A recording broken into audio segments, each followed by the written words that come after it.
Let's bring in the panel. Former Liberal MP, soon to be back in power if she can get there, Nicolle Flint, and Pauline Hanson's Chief of Staff, James Ashby. Well, Nicole, you're certainly the woman of the hour today. A big call, the tight marginal seat. Why the heck do you want to have another go again?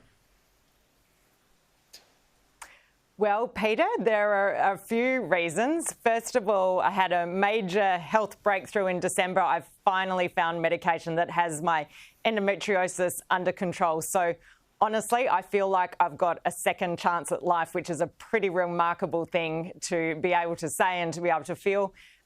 Secondly, I am just so concerned for Australians under this Albanese Labor government. People are not better off. My community in Boothby, my wonderful community, are all suffering cost of living pressures, whether it's households, families, and particularly our amazing small businesses, and we have to get things back on track for them. And I truly believe that Peter Dutton is the person to do that. You know, Peter Dutton is the one person who will keep Australians safe at every level, and we've had an absolutely shocking week this week, Peter. Peter Dutton is the person to help fix this mess and also help fix the economic mess that the Labor government have made of our beautiful country. Look, I know you put a brave face on it, but your endometriosis crippled you for many years, and it's something a lot of Australian women suffer, so I'm really pleased to hear that good news.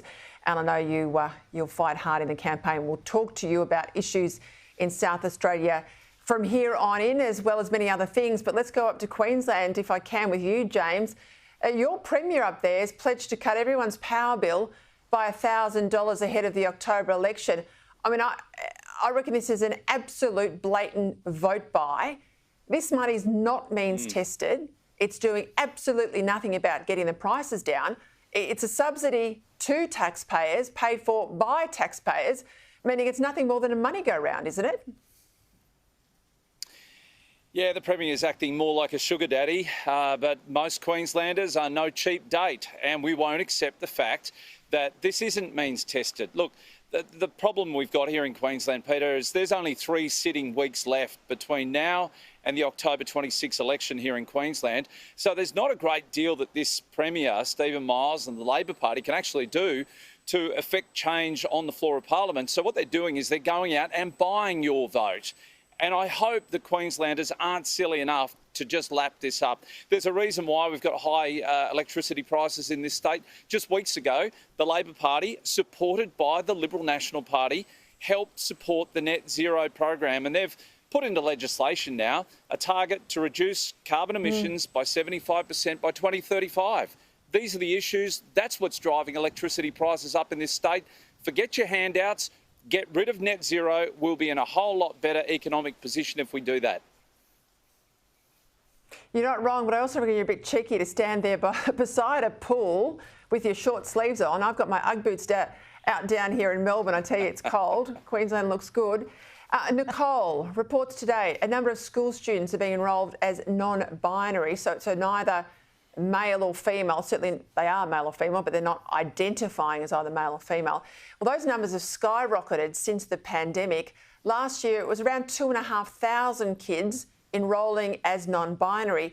Compare that to 2019, and it was 128. Now, teachers are also being told, don't refer to boys as boys or girls as girls. Drop that nomenclature altogether. An example, the Tasmanian Department for Education, it's got instructions out to teachers that says, whenever possible, use gender-neutral language and terms that recognise gender equity. Try student or child instead of boy or girl. What do you make of this? Peter, these are such a significant increase in numbers. I really think we need to have a very careful and respectful inquiry as to why and what is driving this change with young people. You know, we've just seen the CAS review come out of the UK, which has raised a range of really important questions that need to be asked and answered here in Australia, because ultimately we need to be looking out for these young people and making sure that they're keeping themselves safe. And particularly for young women, and you've just mentioned my battle with endometriosis, you can't deny your biological reality. And it is absolutely crucial that we make sure that young women in particular are educated about what their bodies do and how they do it and what's normal and what isn't. And if kids are identifying as non-binary, are we even able to do that with them? You know, we need to have a careful, respectful inquiry into why this is happening.